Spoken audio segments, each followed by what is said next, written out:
కండలు తిరిగిన టెక్నాలజీ కాస్త ఖరీదే గురు. పూర్తి వివరాలకు చదవండి రేపటి సాక్షి దినపత్రిక. బుడమేరు నుంచి ఇంత తీవ్రమైన వరద అడిషనల్ గా ఈ నీళ్లకు యాడ్ అయ్యి ఈ పరిస్థితి ఇంత దారుణంగా తయారైంది. పోనీ ఇంత దారుణంగా తయారైన పరిస్థితుల్లో ఈ పెద్ద మనిషి చంద్రబాబు నాయుడు గారు ఏమైనా కాస్తో కూస్తో కనికరం చూపించాడా ప్రజల మీద? కాస్తో కూస్తో ఎంపతి చూపించాడా ప్రజల మీద? కాస్తో కూస్తో వీళ్ళని ఆదుకునే దానికోసం ఏదైనా అడుగులు వేశాడా, చర్యలు చేశాడా అనంటే ఎక్కడా లేదు. తాను ఇంట్లో ఎందుకు ఉండడం లేదు అనంటే తాను ఇంట్లో ఉండే పరిస్థితి లేదు కాబట్టి తాను ఇంట్లో ఉండడం లేదు. తాను ఇల్లు మునిగిపోయింది కాబట్టి తాను ఇంట్లో ఉండే పరిస్థితి లేదు కాబట్టి తాను ఇంట్లో ఉండడం లేదు.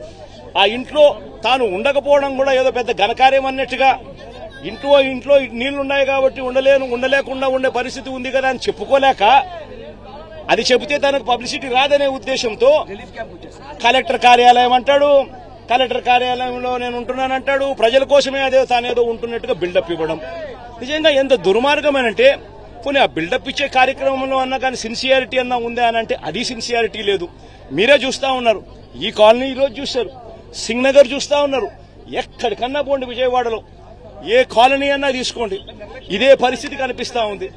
ఈ పరిస్థితి చూస్తే ఏమొస్తుంది? ఎక్కడ రిలీఫ్ క్యాంపులు లేవు. బుధవారం నాడే ఇరిగేషన్ సెక్రటరీ డ్యాముల్లో ఉన్న ఫ్లడ్ కుషన్ ఏర్పాటు చేస్తూ కాస్తో కూస్తో ప్రతి డ్యాంలోనూ కొన్ని నీళ్లను కిందికి వదిలేసి ఫ్లడ్ కుషన్ ఇరిగేషన్ సెక్రటరీ ఏర్పరిచిందంటే, బుధవారం రోజే రెవెన్యూ సెక్రటరీ పరిస్థితిని గమనించి, ఎక్స్ట్రీమ్ రెయిన్ఫాల్ రాబోతోందనే పరిస్థితిని గమనించి రెవెన్యూ సెక్రటరీ రిలీఫ్ క్యాంపులన్నీ కూడా ప్రణాళికాబద్దంగా ఏర్పాటు చేసి ఉండింటే, ఆ రిలీఫ్ క్యాంపులలో వసతులన్నీ కూడా ఈ జనాభాకు తగ్గట్టుగా రిలీఫ్ క్యాంపులు ఏర్పాటు చేయడం, జనాభాకు తగ్గట్టుగా ఆ రిలీఫ్ క్యాంపులలో వసతులు ఏర్పాటు చేయడం రెవెన్యూ సెక్రటరీ గాని చేసి ఉండింటే, హోమ్ సెక్రటరీ వెంటనే తాను కూడా లోతట్టు ప్రాంతాల్లో ఉన్న ఈ ప్రజలందరినీ కూడా రిలీఫ్ క్యాంపులకు షిఫ్ట్ చేసే కార్యక్రమం హోమ్ సెక్రటరీ కూడా చేసి ఉండింటే, 3 డిపార్ట్మెంట్లు అనుసంధానంగా పనిచేసి ఉండింటే ఈ విపత్తు ఉండేది కాదు.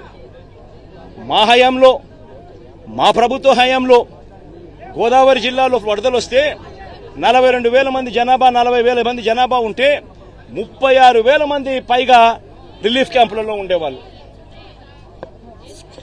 ముందుగానే వాలంటీర్లు అప్రమత్తమయ్యేవాళ్ళు, ముందుగానే సచివాలయ సిబ్బంది అప్రమత్తమయ్యేవాళ్ళు, ముందుగానే కలెక్టర్లు అప్రమత్తమయ్యేవాళ్ళు, ముందుగానే వాళ్ళందరికీ ఇన్ఫార్మ్ చేసేవాళ్ళు.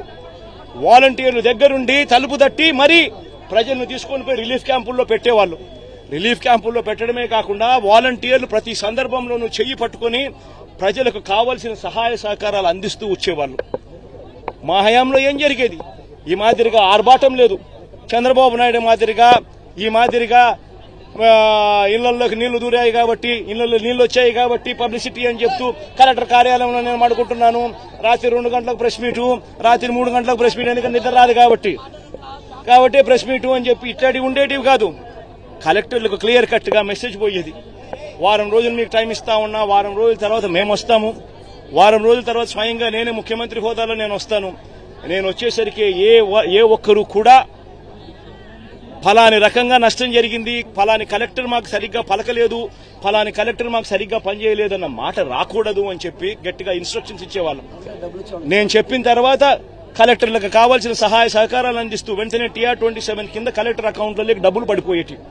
కలెక్టర్లకు డబ్బులు ఇచ్చేవాళ్ళం, ఎంపవర్ చేసేవాళ్ళం, ఆర్గనైజ్డ్ గా ముందుకు వెళ్లిపోమని సంకేతం ఇచ్చేవాళ్ళం.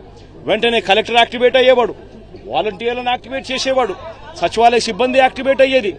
వెంటనే ఒక వ్యవస్థ అంతా కూడా మొత్తం కూడా అడుగులు ముందుకు వేస్తూ కదులుతూ వచ్చి ప్రతి బాధితుడికి కూడా తోడుగా ఉంటూ వాళ్ళందరినీ రిలీఫ్ క్యాంపుల్లోకి తీసుకుపోవడం, వాళ్ళందరినీ బాగా చూసుకోవడం, ఆ తర్వాత బాగా చూసుకోవడమే కాకుండా మొట్టమొదటిసారిగా మా ప్రభుత్వంలో వాళ్ళను ఊరికనే ఇంటికి కూడా పంపించుకోకుండా వెళ్లేటప్పుడు మళ్ళీ డబ్బులు కూడా 2,000 రూపాయలు డబ్బులు కూడా చేతికిచ్చి కూడా పంపించిన పరిస్థితులు కూడా మా ప్రభుత్వంలో మాత్రమే గతంలో జరిగి ఉండేది.